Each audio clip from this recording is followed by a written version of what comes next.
Hello and welcome. Today we're talking about the Polish FB Rodham and its bayonet lug. So this rifle originally came to the country without a bayonet lug. That's due to stupid import reasons. So because of that, luckily the Polish factory, the way that they make these is that they basically just don't finish the bayonet lug. It comes basically flat, which is good because it's always easier to remove metallic material than it is to add it back. My original intention was to sort of DIY it, but Arms of America, the original importer, they started offering a service to do this particular gunsmithing work for you, and for less than $100, including shipping and everything, it seemed worthwhile to just let them do it. Let's talk about the work that is involved in that, whether you go with Arms of America, you do it yourself, or you try to get a local gunsmith to do it. So let's look at what we have here. So first off, the actual very front of the muzzle device is set back a little bit. So I think this is because the muzzle device itself is not an original Polish one, I believe. I think this is part of their 922R situation, and that's part of the reason the barrel is threaded and the muzzle device is installed, whereas the original muzzle devices would have been pinned on the end of the barrel. You can get some really interesting, even suppressor compatible muzzle devices in the original configuration. Super neat, but regardless, what I've got being the US pattern one, it needed to be set back a little bit. So they did a little bit of work here. Again, that would have probably been pretty difficult to do with the Dremel. If you got a mill or a lathe, pretty easy. And then the bayonet lug itself looks like there's a couple of things done. So obviously you got to cut the wings, so there's a pass here on both sides, and then there's a bit of a radius in the very front so that it's ramped so that the bayonet latch can ride over that. So all in all, pretty straightforward ultimately. Super easy if you have the right tools, but if you don't have the right tools, I can see that being a bit annoying to get right, especially to look uniform and to be proper.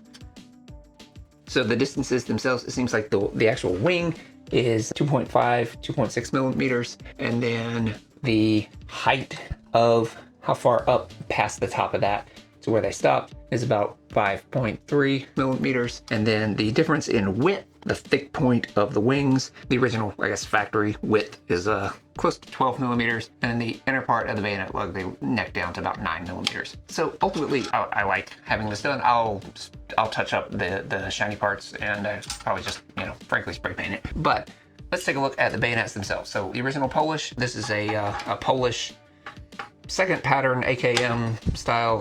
There's different designations, but this one is the one that's the most correct for this particular rifle. Indeed, it does look really good.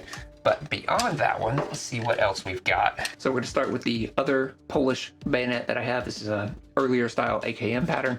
That is the Bakelite bulbous style handle. And it fits a bit tightly, but it does fit. Yeah. There we go. I like that it's very dark Bakelite. Not quite black, but it's close. Next up, I've got an East German one here.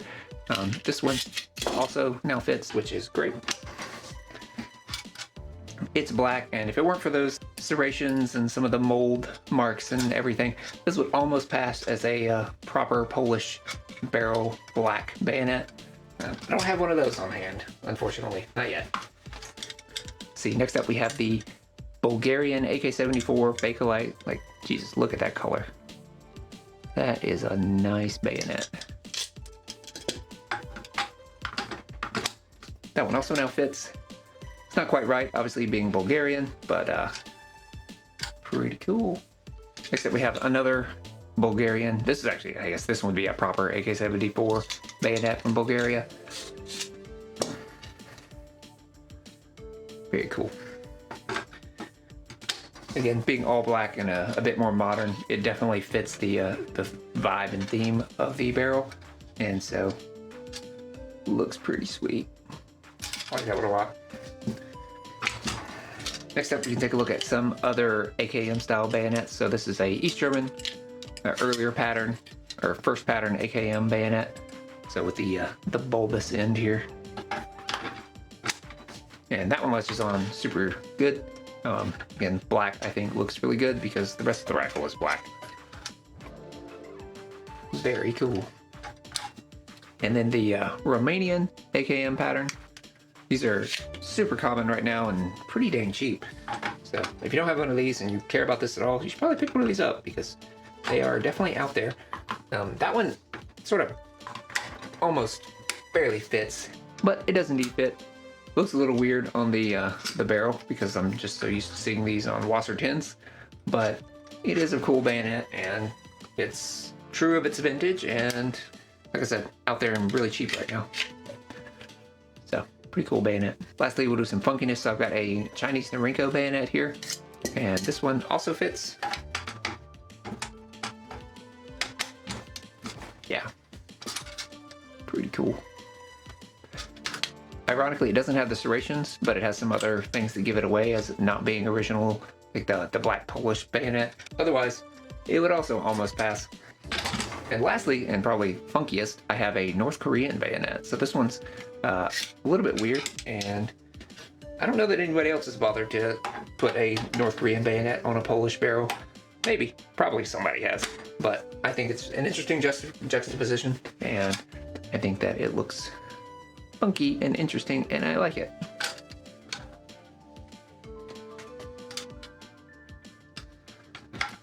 Lastly, I had one other one, and this one did not fit. So this is a Yugoslavian AK bayonet. They pretty much use the same pattern of AK bayonet for all of their AKs, and for some reason, this one just doesn't quite fit. It is really tight to get it on, and then it just doesn't quite sit far enough back in order for it to latch. So this one, I would probably need to either bring the face back just a little bit more, or move the wings forward a little bit. But this one just doesn't quite latch. It's almost there, but not quite. I'll stick with the Polish pattern. That is the right one for this one. Eventually I'll acquire one of the black Polish ones, but for now, this one is certainly the right one for this, and I think it looks great, and I love the fact that I can now actually put this on here, even though, I mean, yes, functionally it's useless. I don't care about that. I don't have this on here for any functional reason.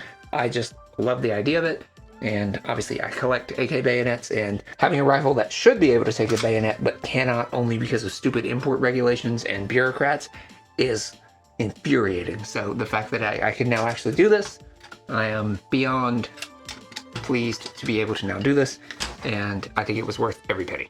So whether you do it, you know, yourself, or you send it off to AOA, or you try to convince a local gunsmith to take it on, which I tried to do actually before AOA offered this as a service, and my local gunsmith was like, yeah, I could probably do that, but why would you do that? And I was like, you are not the guy for me. And so I did not pursue doing that because he fundamentally just didn't understand why I wanted a bayonet lug. And I was like, yep, there's a reason I've never really used your services for anything. I think it's worth it. It certainly brings out the rifle itself, and who doesn't love the ability to put a bayonet on a rifle the way that God and Mikhail Kalashnikov intended. I will spray paint the shiny bits because obviously that needs to be touched up a little bit, but I thought it was worth exploring exactly what was done and sort of showing that off. Ultimately, I'm pretty happy with what I ended up getting.